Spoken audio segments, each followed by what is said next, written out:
ভারতের এক ইশারায় ইরান, সৌদি, ইন্দোনেশিয়া তাড়িয়ে দিল বাংলাদেশকে।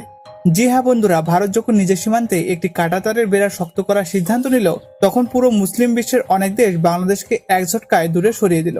যে দেশগুলোকে বাংলাদেশ নিজের মুসলিম ভাই ভেবে আশ্রয় খুঁজছিল, সেই ইরান, সৌদি, ইন্দোনেশিয়া স্পষ্ট বলে দিল এটা ভারতের অভ্যন্তরীণ নিরাপত্তার ব্যাপার, আর আমরা এতে নাক গলাবো না। একদিকে তুর্কি, পাকিস্তান বাংলাদেশের প্রতিরক্ষা নীতি লিখে দিচ্ছে ভারতের বিরুদ্ধে, অন্যদিকে বাকি মুসলিম বিশ্ব চুপ করে ভারতের পাশে দাঁড়িয়ে আছে। এই প্যারাডক্স আজকের ভিডিওতে আমরা খুলে বলবো। ভারতের এই এক ইশারায় কিভাবে বাংলাদেশের সব আশা ধূলিসাৎ হয়ে গেল, সেটা জানলে আপনার চোখ কপালে উঠবে। ওআইসি বা অর্গানাইজেশন অব মুসলিম ইসলামিক কর্পোরেশনের মতো বড় বড় ইসলামিক মঞ্চে গিয়েও বাংলাদেশ কোনো বড় ধরনের সমর্থন আদায় করতে পুরোপুরি ব্যর্থ হয়েছে। কারণ বর্তমান ভূ রাজনীতিতে আবেগের কোনো স্থান নেই, এখানে শুধু স্বার্থ, শক্তির হিসাব চলে। ভারতের শক্তিশালী কূটনীতি আজ এমন এক জায়গায় পৌঁছেছে যেখানে বড় বড় মুসলিম রাষ্ট্রগুলো দিল্লির সিদ্ধান্তের বাইরে গিয়ে কোনো পদক্ষেপ নিতে সাহস পাচ্ছে না। ভারতের সীমান্ত নিরাপত্তা কেন এত গুরুত্বপূর্ণ? আমাদের 4096 কিলোমিটার বিশাল সীমান্ত বাংলাদেশের সাথে রয়েছে। এর মধ্যে অনেক জায়গায় নদী, জঙ্গল আর খোলা। এই বিশাল এবং দুর্গম ভূখণ্ডে দিনরাত নজরদারি চালানো কঠিন কাজ।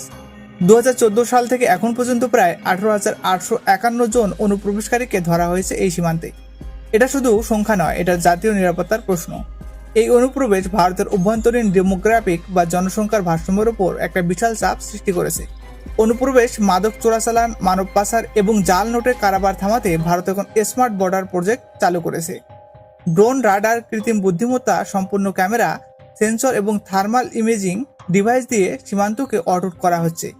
এই আধুনিক প্রযুক্তির ব্যবহারের ফলে রাতের অন্ধকারে সীমান্ত পার হওয়া এখন সম্পূর্ণ অসম্ভব হয়ে দাঁড়িয়েছে। বিএসএফ জওয়ানদের এখন আর শুধু লাঠি বা বন্দুকের উপর নির্ভর করতে হচ্ছে না, তারা শুধু আধুনিক প্রযুক্তির শক্তিতে বলীয়ান। বাংলাদেশের বর্তমান সরকারের সময় এই উত্তেজনা আরো বেড়েছে। তারা তুর্কি আর পাকিস্তানের সাথে হাত মিলিয়ে প্রতিরক্ষা নীতি তৈরি করেছে। তুর্কি ড্রোন, পাকিস্তানি মিলিটারি ট্রেনিং এবং পাকিস্তানি গোয়েন্দা সংস্থার প্রচ্ছন্ন মদত আজ ভারতের বিরুদ্ধে ব্যবহার করার চেষ্টা চলছে। ঢাকার রাজপথে এখন ভারত বিরোধী স্লোগান তীব্র হচ্ছে এবং ভারতীয় পণ্য বয়কটের মতো সস্তা রাজনীতি করা হচ্ছে। কিন্তু বাস্তবতা কি? যখন বাংলাদেশ সাহায্য চাইল, তখন অনেক মুসলিম দেশই সরাসরি ভারতের অবস্থানকে সম্মান করলো। তারা সাফ জানিয়ে দিল যে কোনো প্রতিবেশী দেশের সাথে দ্বিপাক্ষিক বিবাদ থাকলে তা নিজেদের মধ্যে মেটাতে হবে, এতে আন্তর্জাতিক হস্তক্ষেপের কোনো সুযোগ নেই। এখানে একটা বড় প্রশ্ন উঠেছে, ধর্মীয় ঐক্যের নামে যে রাজনীতি চলে সেটা কতটা সত্যি? আজকের দিনে আন্তর্জাতিক সম্পর্ক কোনো ধর্মের ভিত্তিতে চলে না, বরং তা চলে অর্থনৈতিক লাভ এবং ভূ রাজনৈতিক স্বার্থের উপর। ভারত কখনো কোনো দেশের অভ্যন্তরীণ ব্যাপারে নাক গলায় না। দিল্লি যখন নিজের সীমান্তে কাঁটাতারের বেড়া আরো উঁচু এবং মজবুত করার সিদ্ধান্ত নেয়, তখন তা অন্য কোনো দেশের ক্ষতি করার জন্য নয়, বরং নিজের নাগরিকদের সুরক্ষিত করার জন্য। আর এই সহজ সত্যটি আজ রিয়াদ এবং তেহরান খুব ভালোভাবেই অনুধাবন করতে পেরেছে। ভারতের ইতিহাস দেখুন, 1971 সালে আমরা বাংলাদেশের জন্মে সবচেয়ে বড় ভূমিকা রেখেছি। আমাদের বীর জওয়ানরা নিজের রক্ত দিয়ে বাংলাদেশকে পাকিস্তানের অত্যাচার থেকে স্বাধীন করেছিল। লক্ষ লক্ষ শরণার্থীকে আশ্রয় দিয়েছিল, তাদের অন্ন বস্ত্র দিয়েছিল। কিন্তু আজ যখন সীমান্তে অস্থিরতা তৈরি হচ্ছে, তখন ভারত বলছে যথেষ্ট, আমাদের সীমান্ত আমাদের নিয়ন্ত্রণে থাকবে। ভারতের এই কড়া মনোবল আসলে এক প্রকারের বার্তা যে উপকরের বদলে যদি পিঠে ছুরি মারার চেষ্টা করা হয়, তবে তা সহ্য করা হবে না। এটা কোনো আগ্রাসন নয়, এটা আত্মরক্ষা। এবার আসুন সৌদি আরবের দিকে। সৌদি আরব ভারতের সাথে বাণিজ্য আর হজের সম্পর্ককে সবচেয়ে গুরুত্ব দেয়। তারা ভালো করেই জানে যে ভারতের বিশাল মুসলিম জনসংখ্যা তাদের ধর্মীয় পর্যটন এবং হজের জন্য কতটা বড় একটি উৎস। তারা স্পষ্ট করে দিয়েছে যে বাংলাদেশের সাথে তাদের সম্পর্ক শুধু বাণিজ্য আর ধর্মীয় বিষয়ে সীমাবদ্ধ। ভারতের সাথে কোনো ঝামেলায় যাবে না তারা, কারণ ভারতের সাথে সৌদি আরবের একটা স্ট্র্যাটেজিক পার্টনারশিপ বা কৌশলগত অংশীদারিত্ব রয়েছে, যার মূল্য বিলিয়ন বিলিয়ন ডলার। ইন্দোনেশিয়া বলছে যে কোনো দেশের অবৈধ অনুপ্রবেশ ঠেকানো তার সার্বভৌমত্ব অধিকার। তারা আরও যোগ করেছে যে ভারতের বিএসএফ যদি তাদের সীমান্ত সুরক্ষিত রাখতে কঠোর পদক্ষেপ নেয়, তবে তাতে আন্তর্জাতিক আইনের কোনো লঙ্ঘন হয় না। মালয়েশিয়া চুপ করে আছে, এটা কাকতালীয় নয়। মালয়েশিয়া এখন ভারতের সাথে পাম অয়েল এবং অন্যান্য বাণিজ্যিক চুক্তি বজায় রাখতে মরিয়া, তাই তারা কোনো ভুল মন্তব্য করতে চায় না। ভারতের শক্তি এখন আর শুধু সামরিক নয়, কূটনৈতিকও। আমরা বিশ্বের বড় অর্থনীতি, আমাদের বাজার ছাড়া অনেক দেশ চলতে পারবে না। ভারতের 140 কোটির এই বিশাল ভোক্তা বাজারকে কোনো দেশই হাতছাড়া করতে চায় না। এই বাস্তবতা বাংলাদেশের মিত্ররা বুঝে গেছে। আজ মধ্যপ্রাচ্যের দেশগুলোতে ভারতের কোটি কোটি ডলার বিনিয়োগ করছে, তাই তারা ভারতের সাথে সম্পর্ক নষ্ট করার কথা ভাবতেই পারে না। ভারত যখন সীমান্তে নতুন ডিজাইনের কাঁটাতারে বেড়া বসানোর প্রস্তাব দিল এবং নিরাপত্তা জোরদার করলো, তখন বাংলাদেশ ওআইসি আর মুসলিম দেশের কাছে সাহায্য চাইল। কিন্তু কি হলো? তারা ভেবেছিল মুসলিম কার্ড খেলে ভারতকে আন্তর্জাতিক মঞ্চে কোণঠাসা করা যাবে, কিন্তু বাস্তবে তাদের কপালে জুটল শুধু চরম অবহেলা।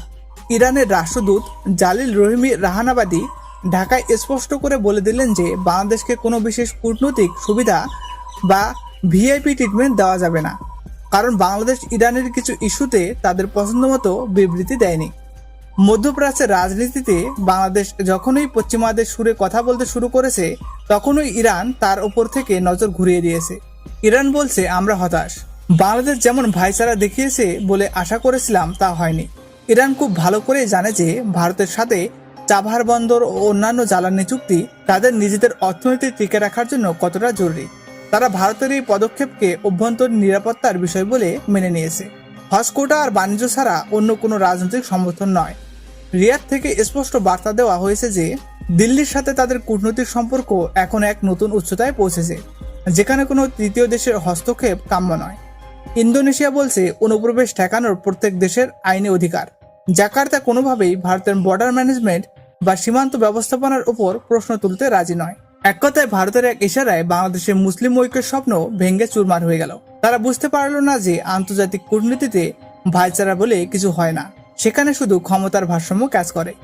শুধু তুর্কি আর পাকিস্তান বাকি রইল, যারা বাংলাদেশকে অস্ত্র আর যুদ্ধনীতি দিয়ে ভারত বিরোধী করে তুলছে। কিন্তু বাকি বিশ্ব তারা ভারতের দৃঢ়তাকে সম্মান করছে।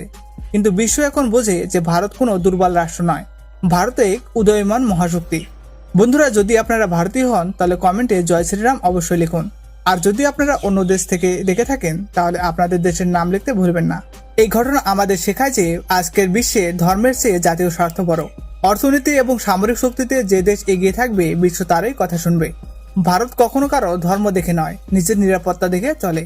আমাদের সেনাবাহিনী, বিএসএফ, কূটনীতিকরা দিনরাত এই সীমান্ত পাহারা দিচ্ছেন। তাদের প্রতি আমাদের শ্রদ্ধা। তাদের এই আত্মত্যাগের কারণেই আজ ভারতের প্রতিটি নাগরিক ঘরে শান্তিতে ঘুমাতে পারছে। বন্ধুরা, এই ঘটনা ভারতের জন্য একটা বড় জয়। আমরা দেখলাম যে শুধু শক্তি দিয়ে নয়, কৌশল আর অর্থনৈতিক প্রভাব দিয়েও দেশকে এগিয়ে নিয়ে যাওয়া যায়। ভারতের বিদেশ নীতি আজ কতটা পরিপক্ক তা এই ঘটনা থেকে পরিষ্কার বোঝা যায়।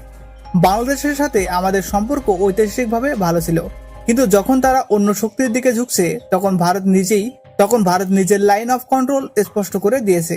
এতে কোনো ঘৃণা নেই, শুধু সতর্কতা আছে। আমরা সবসময় সুসম্পর্ক চাই, কিন্তু দেশের সুরক্ষার সাথে কোনো আপোষ নয়। আমাদের উচিত সীমান্ত আরো আধুনিক করা, উত্তর পূর্বের উন্নয়নকে জোরদার দেওয়া, কূটনীতিতে আরো সক্রিয় হওয়া, বর্ডার এরিয়াগুলোতে রাস্তাঘাট এবং পরিকাঠামো আরো উন্নত করতে হবে, যাতে আমাদের সেনারা দ্রুত যাতায়াত করতে পারে।